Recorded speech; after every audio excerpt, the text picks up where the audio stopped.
ఒకటి మంత్రి రామనారాయణ రెడ్డి గారు చేసిన వ్యాఖ్యలు ఇద్దరు మంత్రుల సమక్షంలో, విద్యాశాఖ మంత్రి లోకేష్, మున్సిపల్ శాఖ మంత్రి నారాయణ సమక్షంలో. రెండోది మాజీ ఎమ్మెల్యే ప్రసన్న కుమార్ రెడ్డి ఇంటి మీద వేమిరెడ్డి ప్రశాంత్ రెడ్డి వర్గం చేసిన దాడి. ఇన్ఫ్యాక్ట్ వాళ్ళకి దాదాపు ఒక నెల రోజులుగా పరస్పరం ఇచ్చిపుచ్చుకోవటాలు జరుగుతున్నాయి. అంటే వీళ్ళేదో ఆరోపణ చేయటం, ప్రశాంత్ రెడ్డి గారి క్యాంపు నుంచి ప్రత్యారోపణ. ఫైనల్గా ఏంటంటే నిన్న అదుపు తప్పి మాట్లాడిన ప్రసన్న కుమార్ రెడ్డి వ్యవహారం ఆయన ఇంటి మీద దాడికి దారితీసింది. ఇంట్రెస్టింగ్ ఫ్యాక్ట్ ఏంటంటే నెల్లూరు జిల్లాలో ఇలా దాడులు చేసుకోవడం అనేది ఆ జిల్లా చరిత్రలో లేదు. ఏమన్నా ఉంటే విధానపరంగా మాట్లాడుకునే వాళ్ళు, ఏ పార్టీ నాయకులైనా సరే, రెండు పార్టీల నుంచి కూడా. ఫస్ట్ టైం నిన్న ఈ సంఘటన చోటు చేసుకుంది. వాస్తవంగా ఇలాంటి సంఘటనలు జగన్మోహన్ రెడ్డి గారి హయాంలో జరగాల్సి ఉండేది, కూటమి పార్టీల లెక్క ప్రకారం. అప్పుడు జరగకపోవడం వల్ల పశ్చాత్తాపడి ఇప్పుడు చేస్తున్నారేమో మరి తెలియట్లేదు. సో ఈ అంశాలన్నింటికి సంబంధించి మనతో మాట్లాడటానికి పొలిటికల్ అనలిస్ట్ కేఎస్ ప్రసాద్ ఉన్నారు. ఒకసారి ప్రసాద్ గారు చూశారు కదా, ప్రసన్న కుమార్ రెడ్డి గారి ఇంటి మీద దాడి, ధ్వంసం. సరే, దానికి ఆయన డెరగటరీ మార్క్స్ కూడా ఉన్నాయి. ఆయన మా ప్రశాంత్ రెడ్డి గారు ఆయన ప్రభాకర్ రెడ్డి గారిని హతమార్చడానికి చూస్తున్నారంటూ ఆయన మాట్లాడారు. సరే, దానికి ముందు దాదాపు 1 మంత్గా అండి వీళ్ళ మధ్య గొడవ అవుతుంది. సార్, అసలు ముందర ప్రసన్న కుమార్ రెడ్డి ఏం మాట్లాడారు చూసి సబ్జెక్ట్లో కానీ. ప్రభాకరన్నా, నువ్వు నిద్రలో అన్నా సరిపోతావు, బయటన్నా ఎక్కడో దగ్గర నిన్ను లేపేస్తా, జాగ్రత్తగా ఉండు. ఆ రాత్రిలో నిద్రపోయేటప్పుడు నీ దగ్గర 1000 కోట్లు ఆస్తులు ఉన్నాయి, నువ్వు మంచివాడు అని చెప్పి నెల్లూరు జిల్లా అనుకుంటున్నారు, నీకు మంచి తెలివితేటలు ఉన్నాయని అనుకుంటున్నారు. ఆ చేతుల్లో చిక్కుపోయినావు ప్రభాకర్ రెడ్డి. నువ్వు ఇప్పటికైనా చాలా జాగ్రత్తగా ఉండాలి. నువ్వు నీ ఆస్తి కోసం, నీ డబ్బుల కోసం నిన్ను చంపే ప్రయత్నానికి 2 సిట్టింగ్లు అయ్యాయని మన దగ్గర ఇన్ఫర్మేషన్. చేసినా చేస్తారు, నడవంతరపు శ్రీ రాజమాత కదా, చేసినా చేస్తారు. ఇకనైనా ఇవన్నీ ఆపు. మీ వాళ్ళ చేత తాగించి మమ్మల్ని తిట్టడం మంచిది కాదు. రాజకీయాల్లో ఎలక్షన్స్ అప్పుడు రాజకీయాలు చేసుకోవాలి, తర్వాత అందరం స్నేహితులే. అభివృద్ధి పనులు చేస్తే మేము ఆశీర్వదిస్తాం, అభినందిస్తాం మిమ్మల్ని కూడా. ఇటువంటి పనులు మానుకోండి, మంచిది కాదు ఎవరికైనా కూడా. అది ఎంత అదృష్టమో చూడండి, ఆయనకు భార్య కావడం, వెంటనే ఎమ్మెల్యే కావడం. పాత అన్ని పోయినాయి, అవన్నీ మన మనసులో ఉండే పాత అనేది ఏంటంటే. రైట్, చూడండి, ఆయన ఓ మాట అన్నాడు. సరే, రాజకీయ పరంగా వాళ్ళ మధ్య విభేదాలు ఉంటే ఉండొచ్చు, కానీ ఎలక్షన్స్ వరకే రాజకీయాల తర్వాత అందరం కలిసి పనిచేయాల్సిందే అన్నాడు. అంటే ఆ కల్చర్ ఉండేది నెల్లూరులో, హఠాత్తుగా మరి మారిపోయింది. మీరు శాంతి భద్రతలకిను నాగరికతకి సంస్కృతికి పెట్టింది పేరు కూటమి ప్రభుత్వం అని చెబుతున్నారు కదా. అసలు ఈ కక్షలు, కార్పణ్యాలు, వీధి పోరాటాలు లేని నెల్లూరు జిల్లాలో ఇవి ఎలా ప్రవేశించాయండి 1 ఇయర్లో? నేను ఖచ్చితంగా నెల్లూరుకి ఒక ఔన్నత్యం ఉంది సార్. వాళ్ళు అంత కాదన్నా పెద్దరెడ్లు అంటారు, హుందాతనానికి మారిపోయారు వాళ్ళు. అంటే 2 విషయాలను ఒకేసారి కలిపి చెప్పాలి. నోరు మంచిది అయితే ఊరు మంచిది అన్నది ఒక సామెత. తర్వాత మనం ఎప్పుడైనా సరే ఫ్యామిలీస్ పరంగా ఉన్న విషయాలు మనం అనవసరంగా స్టేట్మెంట్స్ ఇస్తే అందులో పబ్లిక్ డొమైన్స్లో ఈయన కూడా కొంత అదుపు తప్పి మాట్లాడారు, చూపించకూడదు. ఎందుకంటే ఒక ఇప్పుడు ఎంత కాదన్నా వాళ్ళిద్దరూ భార్యాభర్తలు. భార్యాభర్తలు అన్నప్పుడు కొన్ని స్టేట్మెంట్స్ ఏంటంటే కొన్ని వరకు పరిమితం చేయాలి. అది బియాండ్ వెళ్తే మాత్రం ఖచ్చితంగా దాని కాన్సిక్వెన్సెస్ రిప్లికేషన్. అంటే ఆయన దానికి చెప్పుకునేది ఏంటి, ఇలా మాట్లాడుతుందంటే వాళ్ళు నన్ను నెల రోజులు ఇన్స్టిగేట్ చేస్తూ వస్తున్నారు, పరస్పరం వ్యక్తిగత ఎక్స్క్యూజెస్. ఇవేమి ఎక్స్క్యూజెస్ కాదు, కానీ వ్యక్తిగత దాడులు నేను చెప్పేది నెల రోజులు జరుగుతున్నాయి. ఇప్పుడు ఆయన మొత్తం ఇల్లు తిరిగేశారా, కార్లు తిరిగేశారు, 90 మంది వెళ్ళారు. నేను ఉంటే ఆయన ఖచ్చితంగా చంపేసి ఉందరు. నేను మొమెంట్ లేకుండా చెప్తున్నా, if you would have been there they would have killed. ఎందుకంటే ఆ సుత్తులు అలాంటివన్నీ మీరు చూడండి, ఆ ఇల్లు కార్లు తిరిగేశారు. అదైతే చూడండి, ఏదో మాబ్ వెళ్ళి కొట్టే దగ్గర కాదు, ఇంటెన్షనల్గా మొత్తం సోఫాలతో సైతం. మీకు ఒక సిమిలర్ సంఘటన చూపిస్తా. గడిచిన నెలలో పాకిస్తాన్లో ఉన్న సింధు ప్రాంతంలో, సింధు ప్రావిన్స్ హోమ్ మినిస్టర్ ఇంటిని ఇట్లాగే ధ్వంసం చేసి ఈ కార్లు తిరిగేయటం, పరిగెత్తించారు అక్కడ. అలాంటిదే ఇక్కడ జరిగింది. సార్, నేను ఒక మాట చెప్తాను. నాకు చంద్రబాబు నాయుడు గారి మీద చాలా గౌరవం ఉంది. ఆయన ముఖ్యమంత్రిగా ఆయన అడ్మినిస్ట్రేషన్లో ఇది జరిగింది అంటే ఖచ్చితంగా ఆయన అడ్మినిస్ట్రేషన్ కాదు, ఎవడో వెనకాతలు నడిపిస్తున్నాడు.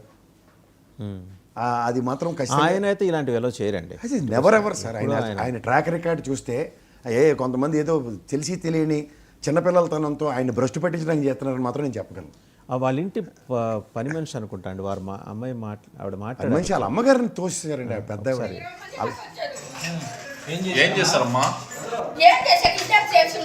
మమ్మల్ని చంపకుండా వదిలింది ఒక ఇది లాంటి బయట తోసేసారు. మొత్తం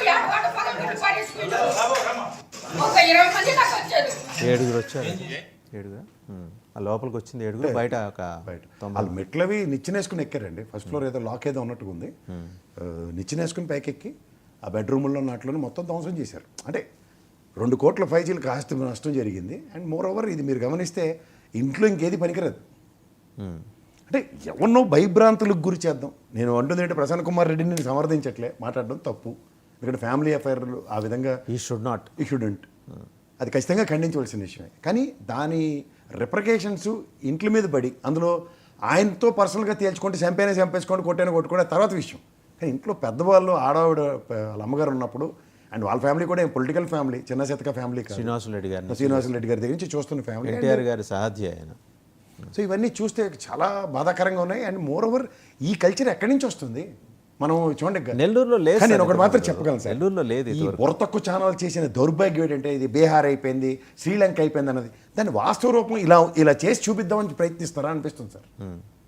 ఇది నిజంగా ఆంధ్రప్రదేశ్ చరిత్రలో ఇలాంటి దిక్కుమాల కల్చర్ ఎప్పుడు లేదు. ఫ్యాక్షన్ కల్చర్ కూడా నిర్మూలించడానికి ప్రభుత్వాలు తన వంతు సాయాలు చేసుకుంటూ చంద్రబాబు గారు కానీ రాజశేఖర రెడ్డి గారు కానీ దానికి శాశ్వత పరిష్కారాలు ఇచ్చారు. ఇదేంటండి ఇది ఎక్కడ నాకు అర్థం కాదు. నాకు తెలిసి ఈ రాయలసీమ రెడ్లు తర్వాత పల్నాడు రెడ్లు అన్న దగ్గర వీళ్ళకున్న ఫ్రిక్షన్స్ను ఈ నెల్లూరు రెడ్లు ఎప్పుడూ ఏ రోజు కూడా సంయమనాన్ని విచక్షణని కోల్పోయిన ఉదంతాలు లేవు. అందులో వేమిరెడ్డి గారి స్థాయికి ఆయన ఈ 10 మెట్లు ఆయన ఎలా దిగ్గలిగాడో నాకైతే ఆశ్చర్యంగా ఉంది. ఎందుకంటే is a very dignified person. డెఫినెట్గా ప్రభాకర్ రెడ్డి గారు అయితే ఇందులో ఇన్వాల్వ్ అయి ఉండకపోవచ్చు. కాదు సార్, ఇప్పుడు ఎండ్ ఆఫ్ ద డే వాళ్ళు భార్యాభర్తలు అన్నప్పుడు ఆయన స్థాయికి ఆయన అసలు దాడులు ఆయన దాడులు చేయించే సంస్కృతి అసలు ఆయన is a very good business man and philanthropist అండి. ఆయన ఫిలాంథ్రపిస్ట్. శ్రీకాళహస్తి ఆలయంలో బంగారు తాపడం చేయించి భక్తుల కోసం చాలా సేవలు చేసి ఈవిడికి ప్రసన్న మేడం కూడా ఏం తక్కువ కాదు కదా. Last time TTD board member ఆవిడ. ఇప్పుడు దైవ కార్యక్రమాలకు సంబంధించి నా కుటుంబానికి ఇచ్చే కన్సిడరేషన్స్ చూస్తున్నాం కదా మనం. వాళ్ళ ఫ్యామిలీకి ఆ విధమైన లెగసీ ఉన్నప్పుడు, ఆ విధమైన కంటిన్యూషన్ ఉన్నప్పుడు, వాళ్ళ హిస్టరీ బ్రహ్మాండమైన బిజినెస్ పట్ల ఎక్కడ ఎరప్ట్ అయింది సార్ ఈ గొడవ వీళ్ళిద్దరి మధ్య? సార్ అది ఇప్పుడు ఒక పార్టీల పరంగా వీళ్ళు ఆ పార్టీలోంచి వెళ్ళిపోయి ఆ పార్టీలోకి వెళ్ళిపోయినప్పుడు ఇవన్నీ ఏంటంటే స్థానికంగా ఆయన ఫైనాన్షియల్ ఎబిలిటీ ఉన్న మనిషి. నెల్లూరుని ఒక నిజంగా చెప్పాలంటే ఆ గాంధారి దుర్యోధన్ని కాపాడింది నెల్లూరులో వైఎస్ఆర్సీపీ శ్రేణుల్ని ఆయన ఆచ్ఛేదంతో. అది ఎప్పుడైతే జరగట్లేదో ఆ ఫ్రిక్షన్ గ్యారంటీగా ఉంటుంది. ఇప్పుడు ఒక అగ్రెసివ్ పాలిటిక్స్ అన్నవి ఒక పార్టీ పరంగా అనుకుంటున్న దగ్గర ఇలాంటి పెద్దవాళ్ళు ఉండడం బట్టి అగ్రెషన్ కనబడలే. ఇప్పుడు ఉదాహరణకి అనిల్ కుమార్ యాదవ్ కానీ ప్రసన్న కుమార్ రెడ్డి గారు ఇలాంటి వాళ్ళందరూ వేమిరెడ్డి గారి ఆచ్ఛేదంలో ఏమైనా అగ్రెసివ్ పాలిటిక్స్ చేసిన చూద్దాంతో చెప్పారా? ఏదో 4-5 మాటలు తప్ప. ఇది ఈ విధమైన దీనికి ఏంటంటే ప్రేరణ ఎక్కడి నుంచి వస్తుందో గమనించండి. ఇది ఆంధ్రప్రదేశ్ చరిత్రలో అందులో ముఖ్యంగా చంద్రబాబు గారి స్థాయిలో ఇలాంటిది ఎప్పుడు జరగలేదు కూడా. సోషల్ మీడియా ట్రోల్స్ చూసే ఉంటారు, ఇదేంటి ఇది జగన్మోహన్ రెడ్డి పార్టీ కదా చేయాల్సింది, తెలుగుదేశం వాళ్ళు ఎట్లా చేశారని చెప్పేసి అంటారు. నాకు ఒకసారి ఒక మిత్రుడు, అంటే ఇప్పుడు ఆయన కూడా analyst, I don't want to name him, నాకు ఒకసారి అన్నాడు సార్, ఆయన మామూలుగానే మీరు క్రూరత్వం రాక్షసత్వం ఏదో వైఎస్ఆర్సీపీ అనుకుంటారు కానీ సార్ ప్రభుత్వం మారితే అంతకు 10 అంతలు ఉంటుంది వీళ్ళ దగ్గర నుంచి, అసలు వీళ్ళు కనబడిని ఇది అన్నది నిజంగా నాకు అదే అనిపిస్తుంది. ఇది ఎక్కడ సార్, ఇది ఈ సంస్కృతి ఎక్కడి నుంచి వచ్చింది? వారి మాతృమూర్తి ఉన్నారు, ఆమెకి ఏమన్నా జరిగి ఉంటుంటే పాపం ఆవిడ ఫ్రైటన్ అయిపోయింది. వర్క్ చేస్తున్నారు ఆ ఇంట్లో, ఫ్రైటన్ అయిపోయి ఏం మాట్లాడాలో తెలియక మాట్లాడలేకపోయింది. ఏం మాట్లాడతారు సార్ పెద్దవాడ? అసలు ఆవిడ స్థాయికి పెద్దవాళ్ళు ఇప్పుడు ఇంట్లో ఆడవాళ్ళు ఉంటేనే అసలు ఆలోచించి వెనక్కిపోతారు. ఎవరైనా లీడర్ సంగతి తర్వాత చూసుకుందాం అనుకుని వెళ్తాం. ఇది ఎక్కడ దిక్కుమాల కల్చర్ అసలు? ఒక్కసారి మళ్ళీ ఆవిడ ఏం మాట్లాడారో చూద్దామండి. ఒక 20 మంది నాకు వచ్చారు. ఏం చేస్తారమ్మా? ఏం చేశాక ఇంటర్ చేస్తున్నారు. మమ్మల్ని చంపకుండా వదిలింది ఒక ఇది లాంటి బయటకు తోసేసారు. మొత్తం ఏడవాడ పగబెట్టి పడేసుకుంటారు. ఒక 20 మంది నాకు వచ్చారు. బయటికి తోసేసారు, చంపకుండా వదిలారు, అందుకే సంతోషం ఉంటుంది పాపం. అంటే ఎంత ఫ్రైటన్ అయిపోయింది ఆవిడ మాట్లాడుతూ చూస్తే అర్థమవుతుంది. లేదండి లేదు, ఇలాంటి విషయాలు మాత్రం ఖచ్చితంగా. అలాగే అనిల్ యాదవ్ కూడా మాట్లాడారండి, మాజీ మంత్రి. ఒకసారి ఆయన సంఘటన తర్వాత ఆయన ఏం మాట్లాడారు చూద్దాం. అనిల్ యాదవ్ గారు రాష్ట్రంలో 10 సార్లు పైన శాసనసభ్యులుగా ఉన్న కుటుంబంలో నుంచి మాజీ మంత్రులుగా పనిచేసిన కుటుంబానికి ఎవరైనా చిన్న చిన్న దాడులు జరుగుతుంటాయి, కానీ ఒక ఇంటికి వెళ్ళి ఈ విధంగా చేసిన సంఘటన నాకు తెలిసి ఇది ఒక్కటే ఉంటుందని మాత్రమే తెలియజేస్తా ఉన్నాం. ఈరోజు వైఎస్ఆర్ కాంగ్రెస్ పార్టీని చెప్తా ఉన్నాం. ఈరోజు అందరం కూడా అండగా ఉండటమే కాదు, ఈరోజు పోలీస్ యంత్రాంగం నాకు తెలిసి ఏదో తూతు మంత్రంగా 4-5 పట్టుకొని వాళ్ళని వేసేమన్నదిలా కాకుండా మేము తిరిగి ఇవ్వలే కాదు, ఖచ్చితంగా మూల్యం చెల్లిస్తారు. ఎవరైతే దీంట్లో పంచుకున్నారో ఈరోజు మాకు డబ్బులు ఉన్నాయి, మేము సేవ చేయడానికే వచ్చాం, మేము చాలా ఇది అని చెప్పుకుంటున్న వేమిరెడ్డి కుటుంబం, వేమిరెడ్డి ప్రభాకర్ రెడ్డి, వేమిరెడ్డి ప్రశాంతమ్మ, దీనికి ఏం చెప్పారు? నైతిక బాధ్యత మీరు రాజీనామా చేయాలి, అసలు రాజకీయాలకే పనికిరాను. అంటే డబ్బున్న అహంకారమా మతమా అని అడుగుతా ఉన్నా. ఒకవేళ నిజంగా ప్రసన్న అన్న మీకు తప్పని మాట్లాడని భావిస్తే, మీ క్యారెక్టర్ అసోసియేషన్ మీరు భావించుంటే కోర్టుకు వేసుకోండి, డిఫమేషన్ వేసుకోండి, లేదా కేసు కట్టుకోండి. అంతేగాని కేసు కట్టుకోండి, డిఫమేషన్ వేసుకోండి, రాజ్యాంగబద్ధంగా ఏం చేయాలో చేసుకోండి. మేము డబ్బులున్నాయి, మేమంతా పెద్ద మనుషులుగా చలామణి అయ్యేదానికే, మేము సేవ చేయడానికి ఇదే మేము సేవ చేసేది. ఇదేనా అంటున్నా? నెల్లూరు జిల్లాలో చేయని రౌడీజం, గుండాయిజం, గంజాయి బ్యాచ్లు పెట్టుకొని నలుగురికి డబ్బులు ఇచ్చి తాగిచ్చి ఈరోజు ప్రసన్న ఇంటికి పంపించడం నిజంగానే ఈరోజు జిల్లా చూస్తూ ఉంది. ఒకటి మాత్రం చెప్తా ఉన్నాం, ఖచ్చితంగా ఎంత పెద్దోళ్ళైనా, వేల కోట్ల అధిపతి అయినా వాళ్ళందరికీ ఒకటే చెప్తా ఉన్నాం, నువ్వు దూసిన కత్తే, మేము దూసిన కత్తే, గుర్తుపెట్టుకో. నీకు కూడా దిగద్ది, మాకు దిగింది, మీకు కూడా దిప్పే శక్తి మాలో ఉందని చెప్తా ఉన్నాం. సో అనిల్ యాదవ్ ఇవన్నీ స్పాంటేనియస్ అనవసరమైన రియాక్షన్స్ కానీ సార్, అంటే ఒకటి పార్టీ శ్రేణుల్లో నాట్లోనూ మేము కూడా చెప్పడం కానీ అసలు ఈ సంస్కృతిని అసలు ఎవరు ఎంటర్టైన్ చేయకూడదు. మీ దగ్గర లేదండి, అంటే అసలు ఆ జిల్లాలో లేదు అది. అండ్ ఇంకోటి మీరు జాగ్రత్తగా గమనించండి, వాళ్ళందరూ చాలా పెద్ద స్థాయి కలిగిన రెడ్లు ఈ రెండు వైపులా కూడా, నల్లబరెడ్డి ఫ్యామిలీ కానీ వేమిరెడ్డి ఫ్యామిలీ కానీ. రెండోది మీరు జాగ్రత్తగా డాట్స్ కనెక్ట్ చేయండి. 4-5 రోజులుగా ఇండోసోల్ గొడవ జరుగుతుంది, దాని నుంచి డైవర్ట్ చేయడం కోసం ఇదేమన్నా జరిగి ఉండే అవకాశం ఉందా? ఖచ్చితంగా సార్.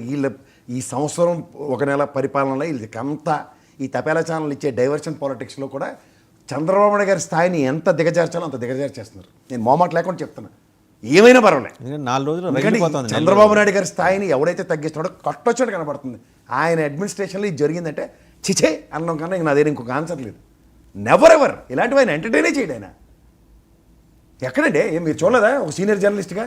ఎప్పుడైనా ఇలాంటి చూసామా? వ్యక్తిగత దోళ్ళ ఆయన మత కల్లోలాలనే ఎడంకాలు బొటనవేలు కింద వేసి ఆపేశారు ఆయన. అది ఆక్టోపస్, గ్రే హ్యాండ్స్ ఇలాంటివన్నీ రూపకర్త అండి ఆయన.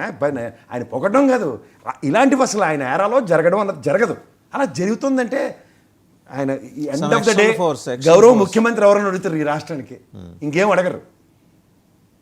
ఈ చిన్నపిల్లల రాజకీయాలతో శాశ్వతంగా అలాంటి పార్టీకి రాత్రి జరిగిన డెవలప్మెంట్ తోటి ఇండోసోల్ పక్క వెళ్ళిపోయింది. ఖచ్చితంగా వెళ్ళిపోతాయి. ఇప్పుడు దీని మీద పెద్ద చర్చ. వీళ్ళు రెడీగా ఉంటారు ఇక్కడ, వీళ్ళు రెడీగా డేపర్ వేసుకుని ఉంటాడు. సాయంత్రం ఒకడు పౌడర్ కొట్టుకుని వస్తాడు, ఇంకోటి ఫుల్ ట్యాంక్ కొట్టుకుని వస్తాడు, ఇంకా అదే పనిలో ఉంటారు.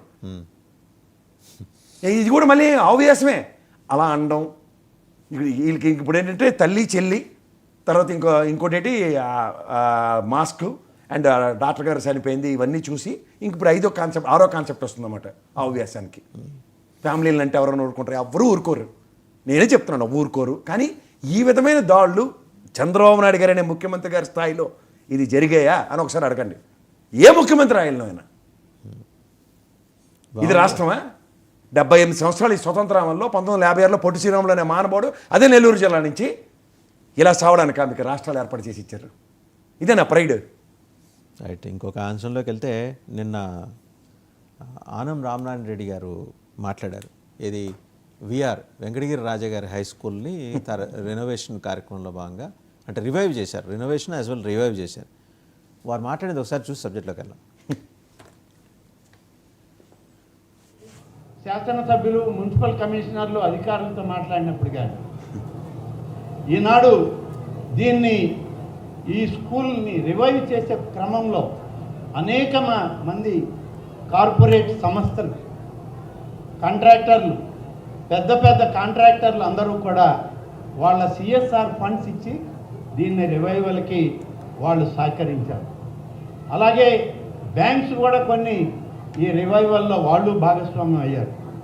కానీ దీనిలో కార్పొరేషన్ నిధి ఎక్కడుందో కార్పొరేషన్ కమిషనర్ గారు ఏమన్నా చెప్పగలిగితే నాకు అర్థమవుతుంది. కానీ ఆయన కూడా చెప్పే పరిస్థితుల్లో లేడు.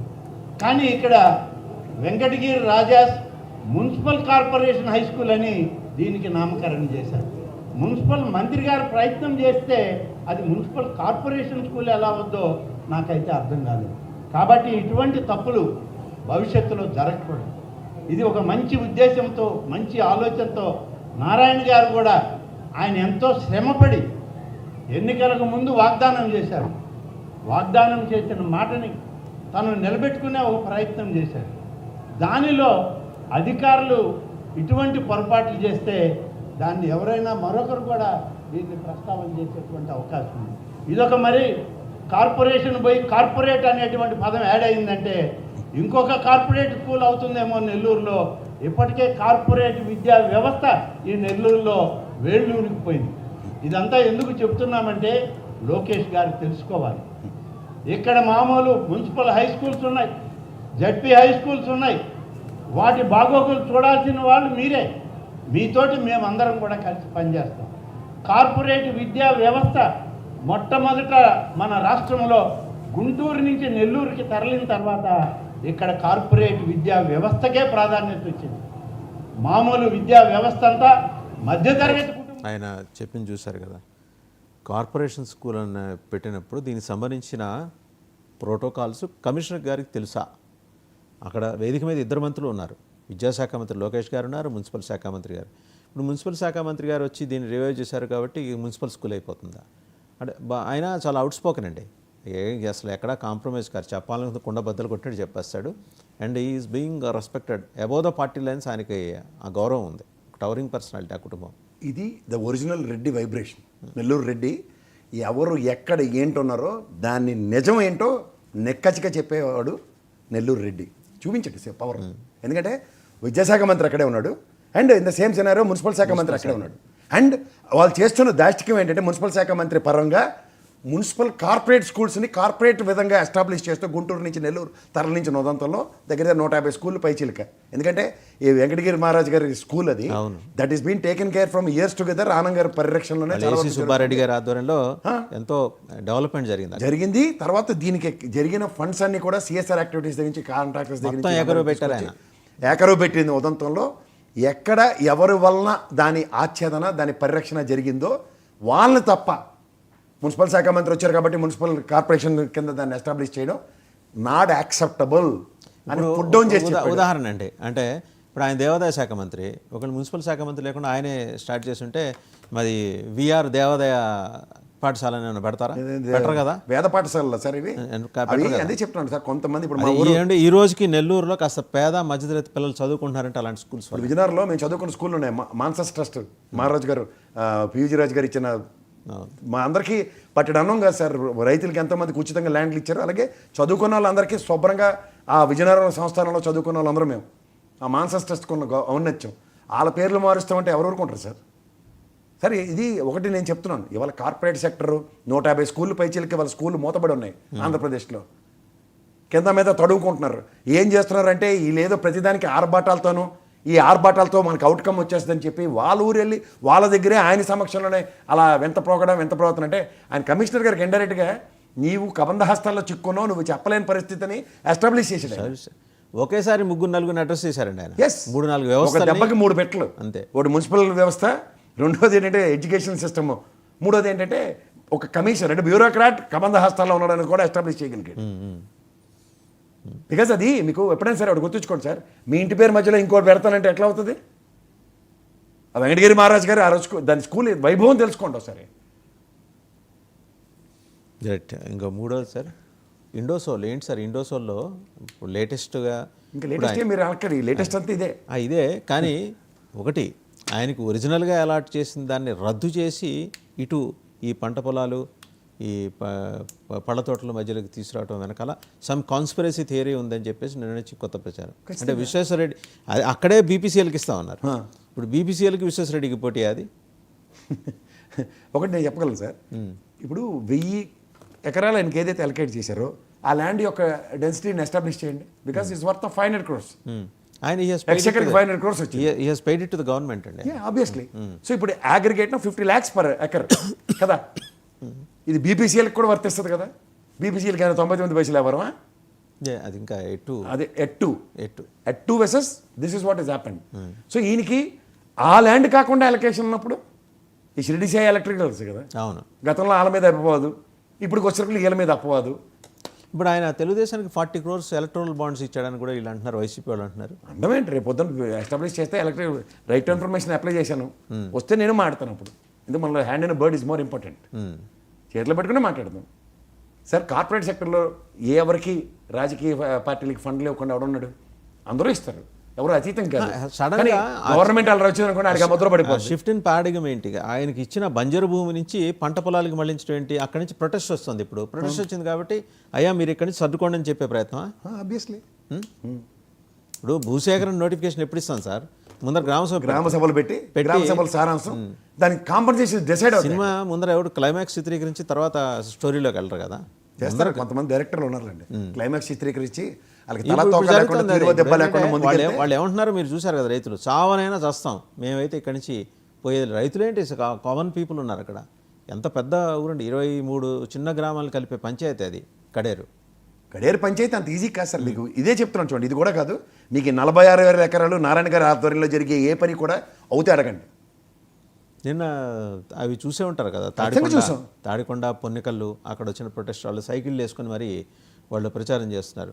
ఇలా మళ్ళీ మన భూములు కబ్జా పెట్టడానికి ప్రభుత్వం ప్రయత్నం చేస్తుంది, అప్రమత్తంగా ఉండండి. ఇప్పుడు 5 సంవత్సరాలు లేదు సార్, ఇప్పుడు వీళ్ళు ఇలా చేశారనుకోండి, గవర్నమెంట్ దగ్గర ఇంకో వెపన్ ఉంది, గ్రీన్ జోన్లోకి అని అనౌన్స్ చేస్తారు. వీళ్ళు అమ్మలేరుగా అప్పుడు చేయమనండి సార్. ఇప్పుడు ఈ ఆల్రెడీ ప్రజాస్వామ్యం చేశారు కదా సిఆర్డీ. సార్ నేను ప్రజాస్వామ్యం ప్రజలు సిఆర్డీ అధికారులతో అక్కడ చేస్తున్న దాష్టికాలు అందరికీ తెలుసు.